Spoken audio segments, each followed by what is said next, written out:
Assalamu alaikum. This is Aisha Yunus here from the CSS Writing Club. Today I'm here with a new video and I'm going to summarize all of the strategies that I have utilized. You can say almost more than 5 years of work has been compiled in this video, and this is the basically a foolproof method of passing your CSS essay. Many students have already done it. Even I have passed my essay with this strategy. So I'm going to give it to you so that you can also be able to pass your own CSS essay. So let's begin by the quotation by Benjamin Franklin. He said that failing to plan is planning to fail. What really means is that if you do not plan, if you fail to plan something, then you are surely going to fail in it. Okay, same is the case with CSS essay. CSS essay, let's be honest, in 3 hours, do you think कि आप 3 घंटे के अंदर आप एक perfect essay produce कर सकते हैं? All of us are not from the same good backgrounds. Like हम बचपन से लिखते आ रहे हों, हम सब ने जोन सा है ओ ए लेवल्स किया हो, हमारी सब की राइटिंग स्किल्स बचपन से ही हमारे पेरेंट्स ने हमें कराया हो. Due to our education system, the failure of our education system, and failure of our ourselves as well, that we haven't even looked into the fact कि यार हमें एक जो नेशनल लैंग्वेज है उसमें हमें लिखना ही नहीं आता, हम उसमें कम्युनिकेट ही नहीं कर पाते हैं, राइट. और जो सी एस एस ऐसे लेवल रिक्वायर्ड आपको लिखना है, उसको तो सीखते सीखते आपको शायद सालों लग जाएं, but still you won't be able to reach that level.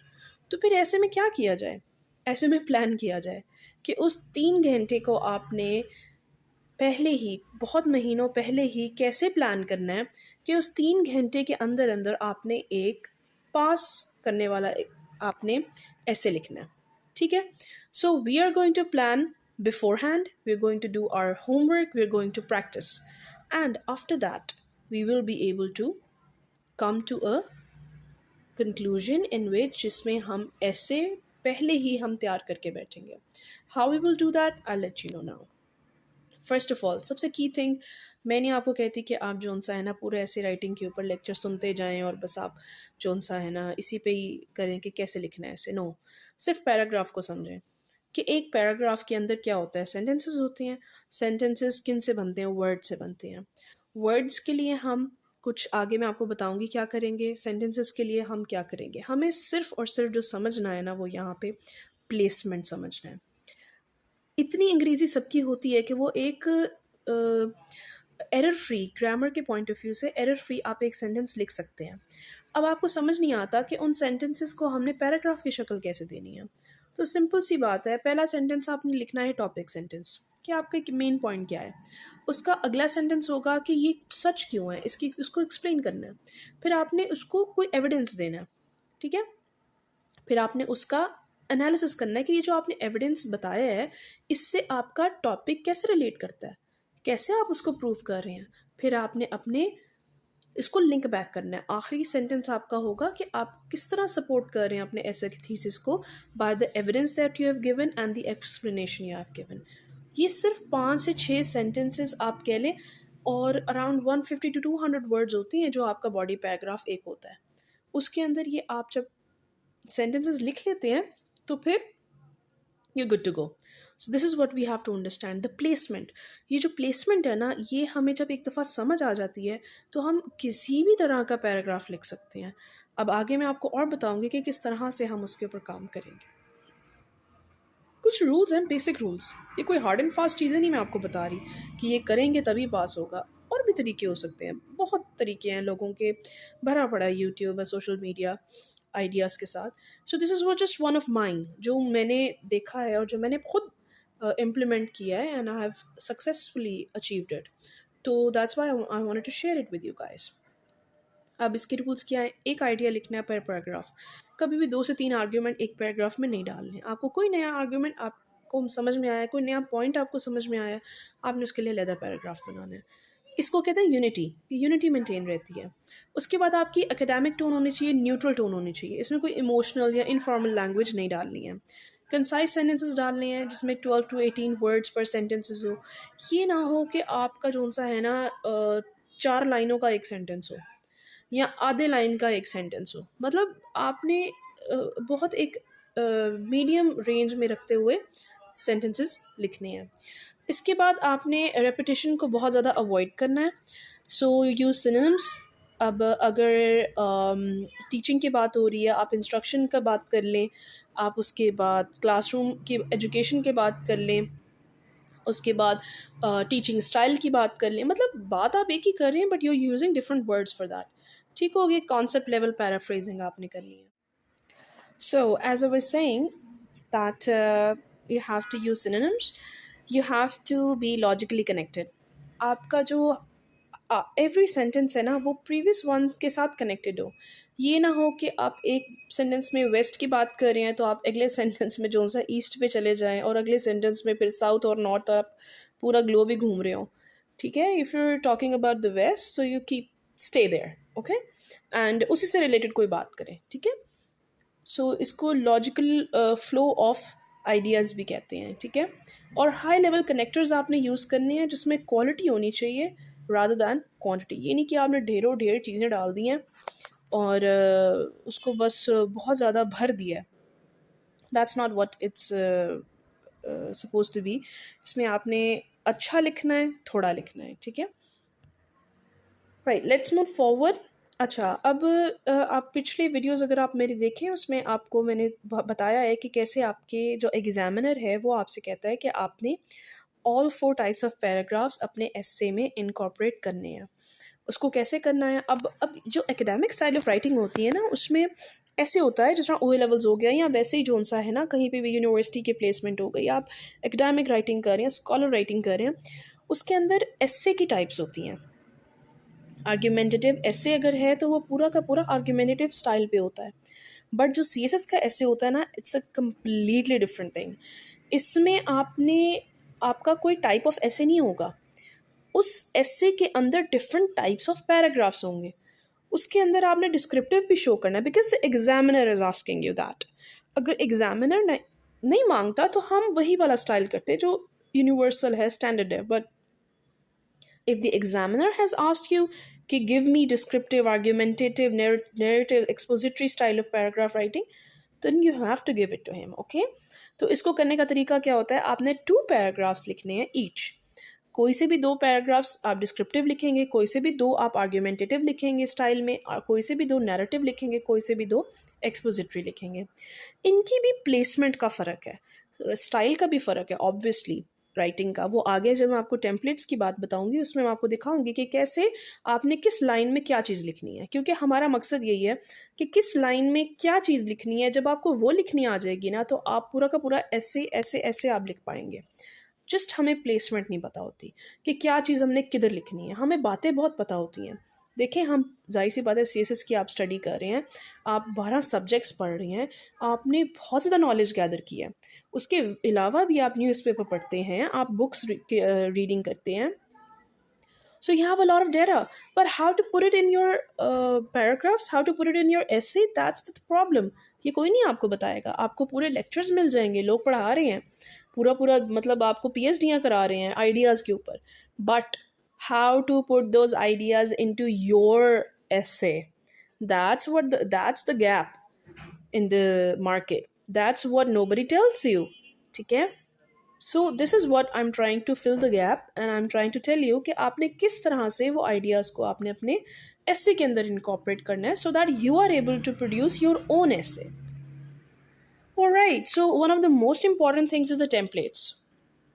आपने पहले ही देखें यूज़ ऑफ एआई, मेरी एक और वीडियो है ब्रेनस्टॉर्मिंग ऑन एआई वाली, वो ज़रूर देखिएगा। कैसे आपने एआई को यूज़ करते हुए आपने ब्रेनस्टॉर्मिंग करनी है, आपने टेम्पलेट्स निकालने हैं। टेम्पलेट्स क्या हैं?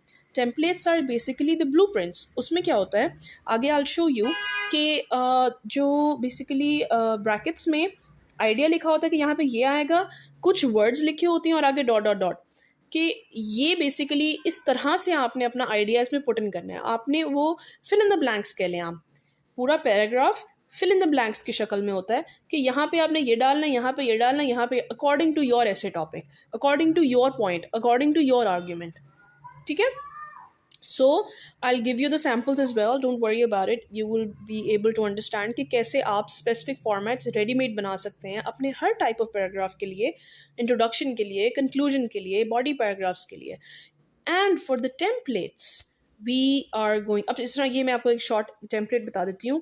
Topic sentence, one key reason for this is that. ठीक है. इसकी explanation, this is because this is the reason, आगे अपना रीजन लिखें. फॉर एग्जाम्पल अपना एविडेंस लिखें. दिस क्लियरली डिमॉन्स्ट्रेट्स दैट, अब ये एक लिंक बता रहा है. फिर therefore it is evident that, ये सारा आपको ब्लूप्रिंट मिल गया है. इसके अंदर सिर्फ आप अपने आइडियाज पुट करने हैं. अब ठीक है, ये ब्लूप्रिंट जो है ये ढेर सारे आप बना के रख रहे हैं और उनको लिखने की प्रैक्टिस करें. जब आप लिखने की प्रैक्टिस करेंगे तो आप 2 मिनटों में अपना आइडिया बना लेंगे. काम आपका फिर क्या होगा, सिर्फ और सिर्फ जो टॉपिक आप तैयार कर रहे हैं, जो भी थीम आप प्रिपेयर करें, थीम प्रिपरेशन के ऊपर भी मैंने आपको एक वीडियो बनाई हुई है कि थीम्स आपने प्रिपेयर करनी है. उन थीम्स में से जो डाटा है उसको उठाना है और इसके अंदर फिट इन कर देना है. So I told you how to make themes, develop themes, उसको कैसे आपने करना है काम, ब्रेनस्टॉर्मिंग कैसे करनी है, वो सब मैंने आपको पहले बता चुकी हूँ. ठीक है, अब मैं आपको वो टेम्पलेट दे रही हूँ जिसके अंदर वो सब चीज़ें पुट इन करनी है. And then your essay is produced. Now let's move forward vocabulary banks. अब vocabulary banks क्या हैं, इसमें आपने खुद से क्रिएट करने हैं. Use of AI, give it a command, it will create. You just, आपका काम क्या होगा, उनको मेमोराइज करना और यूटिलाइज करना उस vocabulary को, जिसमें फ्रेजेस हैं, ओपनिंग सेंटेंसेस हैं, कनेक्टर्स हैं, जिससे आपके राइटिंग स्टाइल इंप्रूव होता है और आप बेसिकली 2 घंटे के अंदर अपना ऐसे लिख पाते हैं. ऑल्दो 3 घंटे का होता है but 2 hours is continuous writing. वो भी मैं आपके टाइम मैनेजमेंट और उसमें बताऊंगी कैसे आपने अपने आवर्स को डिवाइड करना है. Let's come to the outline structure. This is the basic structure. इसमें सबसे पहले इंट्रोडक्शन होता है और मोस्टली लोग कहते हैं कि आप थीसिस स्टेटमेंट लिखें. आई रिकमेंड नहीं लिखें. ठीक है, थीसिस स्टेटमेंट इज़ समथिंग जिस पे अगर एग्जामिनर टर्न ऑफ हो गया तो उसने आपका इससे पढ़ना ही नहीं है. थीसिस स्टेटमेंट मत लिखें. ठीक है, कोई हार्ड एंड फास्ट रूल नहीं है कि इंट्रोडक्शन के आगे कॉलन लगा के आपने थीसिस स्टेटमेंट घुसाने. No, you don't have to. ठीक है, बिकॉज ये मांगा नहीं है उसने. कंसेप्चुलाइजेशन ऐसे लिख दिया. पहला वेरिएबल या पहला आपका वेरिएबल इसलिए मैंने लिखा है क्योंकि कुछ फिक्स चीज़ें होती हैं, जैसे इंट्रोडक्शन हो गया. कंसेप्चुलाइजेशन में बेसिकली आप जो भी आपका टॉपिक है ना उससे रिलेटेड आप उसका कॉन्सेप्ट, अगर कोई कॉन्सेप्ट है कंसेप्चुलाइजेशन कर लें उसकी. ये एक पैराग्राफ होता है just to give you a start, जिसमें बेसिक आप बात समझाते हैं कि भाई एक पैराग्राफ के अंदर 200 वर्ड्स के अंदर आप बात समझाएं कि ये कॉन्सेप्ट है, इसको मैं ऐसे लेके चलूँगा, या ये बेसिकली इसको कॉन्सेप्चुलाइजेशन कहते हैं. इसमें इसका फिलोसॉफिकल बैकग्राउंड भी आप लिख सकते हैं, इसको आप हिस्टोरिकल बैकग्राउंड, जो भी आपके कॉन्सेप्ट से रिलेटेड, जो भी आपके टॉपिक से रिलेटेड बात आती है आप उस चीज़ का बनाते हैं just to give basic idea. बस बाकी सब में आपने अपनी बात को प्रूव करना है. ठीक है, तो ये वेरिएबल 1, वेरिएबल 2, वेरिएबल 3 ये बेसिकली वेरी करते हैं आपके ऐसे के अकॉर्डिंग, इसलिए हमने इसको वेरिएबल 1, 2, 3 बनाया.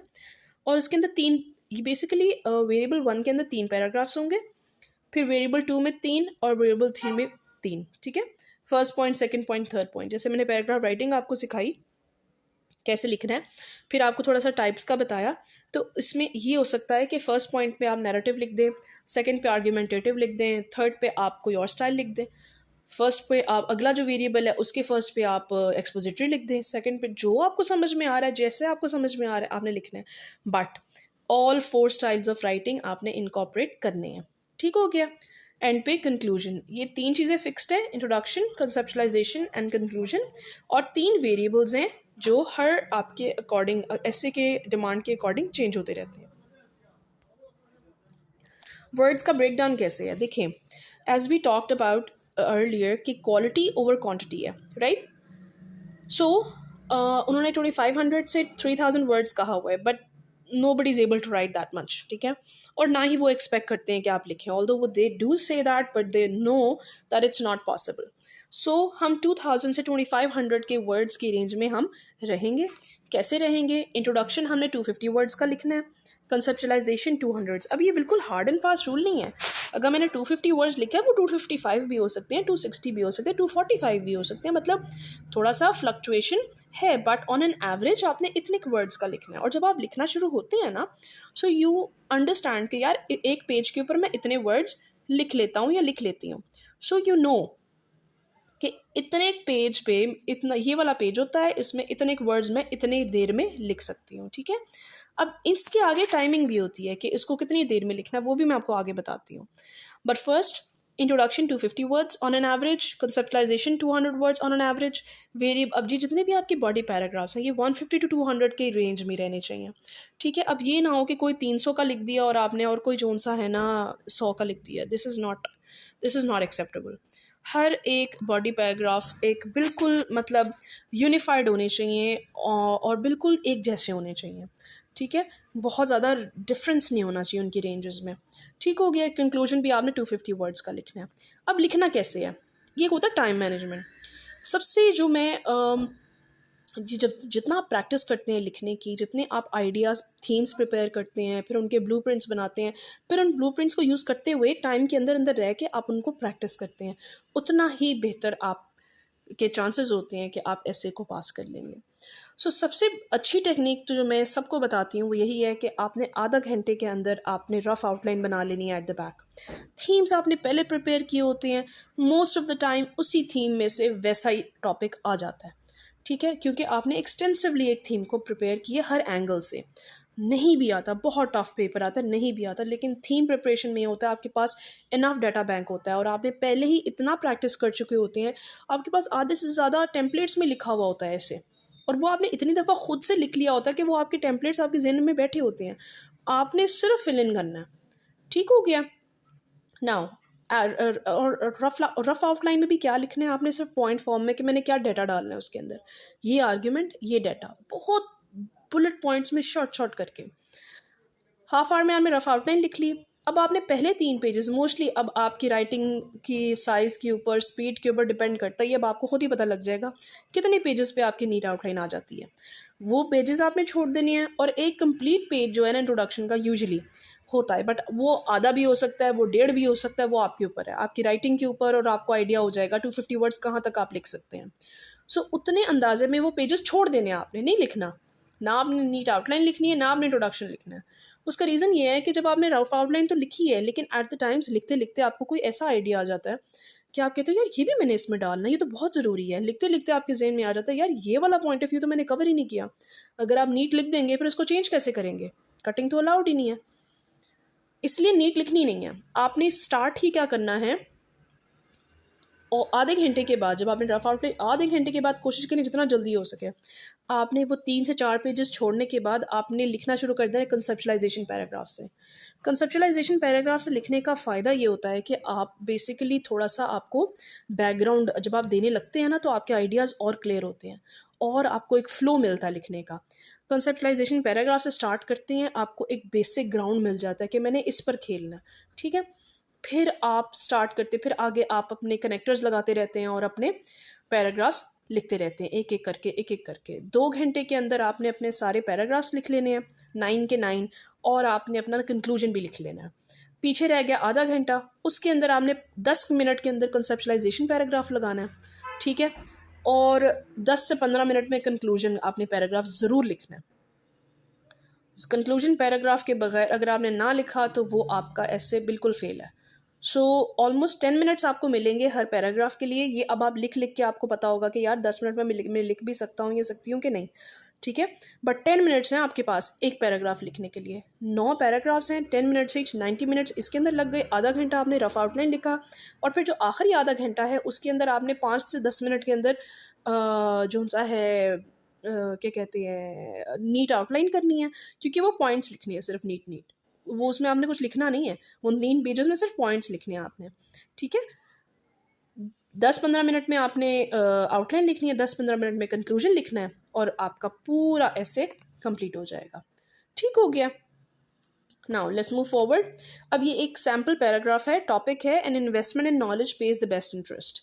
इसको आप बैठ के देखें, समझें। इसमें देखें पहला सेंटेंस क्या था, टॉपिक सेंटेंस। अब लिखा क्या है उसने, the maximum an investment in knowledge page the best interest underscores the profound and enduring advantages that education offers in both personal and societal affairs। अब ब्रैकेट्स में हमने लिखा है कि अब वो कर क्या रहा है। पहले उसने टॉपिक सेंटेंस दे दिया, उसने बता दिया ये जो सा मैक्सिम है, ठीक है, इसके बहुत से एडवांटेजेस हैं, ठीक है, कौन कौन से पर्सनल और सोसाइटल स्फेयर्स में एक्सप्लेन करेगा अब वो। Knowledge Knowledge empowers individuals with analytical abilities, critical thinking skills, and an informed worldview, enabling them to respond effectively to the demands of rapidly evolving world. उसको elaborate करेगा अब आगे. Unlike material assets that depreciate over time, वो कह रहा है कि material assets तो depreciate कर जाते हैं, लेकिन जो intellectual capital होता है वो continue learning के साथ expand होता है, reflection बढ़ती है, application आती है, cumulative benefits मिलते हैं. उसका example, अब countries that consistently prioritize education, Finland, South Korea, Singapore, इसके अंदर आप डेटा भी डाल सकते हैं कि कैसे वो हैप्पीएस्ट कंट्री है, उनका जो हैप्पीनेस इंडेक्स है उसकी बात कर सकते हैं. वैसे भी उनका जो एजुकेशन सिस्टम है it's one of the best in the world, उनकी 100% लिटरेसी रेट है. ये कुछ भी आप डेटा भी डाल सकते हैं. ठीक है. Demonstrate remarkable innovation, strong governance and resilient economies, illustrating how intellectual development fuels national progress. अब वो कैसे प्रूव कर रहा है? पहले उसने इलेबोरेट किया, फिर उसने एग्जाम्पल दिया, एविडेंस दिया और उसको कनेक्ट किया कि कैसे वो नेशनल प्रोग्रेस को फ्यूल कर रहा है. फर्दर एक्सप्लेन किया उसने, फिर उसके बाद काउंटर पॉइंट दिया. उसने कहा ऑल द फाइनेंशियल इन्वेस्टमेंट में yield rapid profits, they are inherently vulnerable to economic volatility and can be lost as swiftly as they grow. उसने एक ऑल्टरनेटिव भी दिया. ये बहुत ज़रूरी है. अपने आपने पैराग्राफ में एक काउंटर पॉइंट दे के उसको उसको उसको उसको काउंटर भी करना है कि लोग कहते हैं ना कि फाइनेंशियल इन्वेस्टमेंट के बहुत प्रॉफिट्स होती हैं, लेकिन ये डिपेंड करता है आपकी इकोनॉमी के ऊपर. जितनी जल्दी वो ग्रो कर रही है वो कभी भी लॉस्ट भी हो सकती है, लेकिन जो इन्वेस्टमेंट एजुकेशन के अंदर है, जो नॉलेज के अंदर है, वो कभी भी फॉल नहीं करती, वो हमेशा ग्रो ही करती है. उसने एक काउंटर दे के उसको एक्सप्लेन भी किया. फिर उसके बाद एंड पे उसने लिंक बैक किया. बाय कंट्रास्ट फिर उसके बाद उसने वो लिंक बैक करने के लिए, क्योंकि काउंटर दिया था ना, तो लिंक बैक करने के लिए दोबारा एक सेंटेंस लिखा उसने कि bye contrast the returns generated from knowledge, greater opportunity, heightened adaptability and enhanced judgment continue to multiply throughout one's lifetime. यही बात जो मैंने अभी कही वही उसने उसके बाद उसको कवर करके उसके बाद कंक्लूडिंग सेंटेंस लिखा इन पे कि thus dedicating resources to learning remains the most dependable, rewarding investment for individuals seeking meaningful advancement and nations pursuing sustainable development. अब ये देखें, ये एक बहुत अच्छा रिटन, ये जो ब्रैकेट्स में लिखा है ना, ये आपने अपने अपने उसमें नहीं लिखना, ये आपके सिर्फ समझाने के लिए है कि एक पैराग्राफ के अंदर कैसे पहला सेंटेंस टॉपिक था, दूसरा एक्सप्लेनेशन था, तीसरा इलेबोरेशन था, फिर एविडेंस था, फिर काउंटर था, फिर उसकी रीइंफोर्समेंट थी, फिर कंक्लूडिंग था. और ये जो वर्ड्स है ना, ये आपने पहले ही अपने एक वोकैबुलरी बैंक में लिख के रख लेने हैं. प्रोफाउंड, एंड्योरिंग, ठीक है, फिर पर्सनल एंड सोसाइटल स्फेयर्स, फिर उसके बाद रैपिडली इवॉल्विंग वर्ल्ड, ये कुछ फ्रेजेस हैं ऐसे यूज़ होते हैं. इनको याद करना है, इनको याद करना है, बार बार अपनी राइटिंग में लिखना है. तो आप इस तरह का बेहतरीन आप एक अपना पैराग्राफ, अपना इंट्रोडक्शन बेहतरीन लिख सकते हैं. आपको कोई इशू ही नहीं है. सिर्फ आपने इन चीज़ों को लॉन्ग टर्म स्टेबिलिटी, ठीक है, civic choices, responsible civic choices, ये बड़ा एक टिपिकल एक फ्रेजेस हैं एकेडमिक में, ये आपने अपने पहले से बना लेने हैं और उसके बाद आपने सिर्फ इनको यूज़ करना है. अब यहाँ पे एक टेम्पलेट, जो मैं टेम्पलेट की बात कर रही थी, द आइडिया दैट, अब ये देखिए ना उसने लिखा है कि इंसर्ट टॉपिक कोटेशन, जो भी आपका टॉपिक है वहाँ पे यहाँ पर आपने ये डालना है. The idea that highlights the significant role it plays in shaping both individual development and broader societal progress. बात एक ही होती है, वो सिर्फ वर्ड्स यूज़ किए हुए हैं. ठीक है, तो अपना अच्छा लिखने के लिए आप ये वर्ड्स का सहारा लेते हैं. Templates, explanation, this concept is important because influences how people think. अब ये यहाँ पे रिलेटेड कोई भी कॉन्सेप्ट आप डाल सकते हैं. अब इसमें ये है कि कैसे आप उसको चेंज करके अपने हेल्प के लिए आप इस टेम्पलेट को यूज़ कर सकते हैं, ना कि आप लकीर के फ़कीर बने, जो लिखा है उसने वही लिखना है. नो, कोई टॉपिक आपका बिल्कुल ही डिफरेंट हो, जिसमें सोसाइटल प्रोग्रेस की बात ही नहीं है, इंडिविजुअल डेवलपमेंट की बात ही नहीं है, और आप जोन सा है ना उसको अंदर जोन सा है उसको घुसा दें. No, that's not how it is. ठीक है, ऑल्दो हर चीज़ लिंक्ड होती है, ये भी बात सही है, but as long as it is serving you, आपने इसको इस्तेमाल करना है. ठीक है, और जहाँ पे आपको थोड़ा सा भी कन्फ्यूजन हो मत यूज़ करें, आप ख़ुद से लिखें. ठीक है, ये सिर्फ आपके हेल्प के लिए है ताकि आप एक बहुत अच्छा एकेडमिक पहले लिखना शुरू हो जाए और डे वन से आप एकेडमिक राइटिंग करें, ना कि आप जोन सा है ना आखिरी दिन तक इस चीज़ को रखें हैं, पहले से ही प्रैक्टिस करें. ठीक है, थीम्स आपने प्रिपेयर किए हुए हैं, चीज़ें उठाएं, यहाँ से टेम्पलेट उठाएं और लिखना शुरू करें. और ये बिल्कुल बनी बनाई खीर है आपके लिए. ठीक है, आप आराम से जोन सा है उसको उसके अंदर फिट इन करें और बेहतरीन से बेहतरीन आप लिखना शुरू कर दें. अब वोकैबुलरी कैसे है, सबसे पहले तो हाई लेवल ओपनिंग फ्रेजेस होते हैं ना. It is widely acknowledge that few topics have generated as much debate as.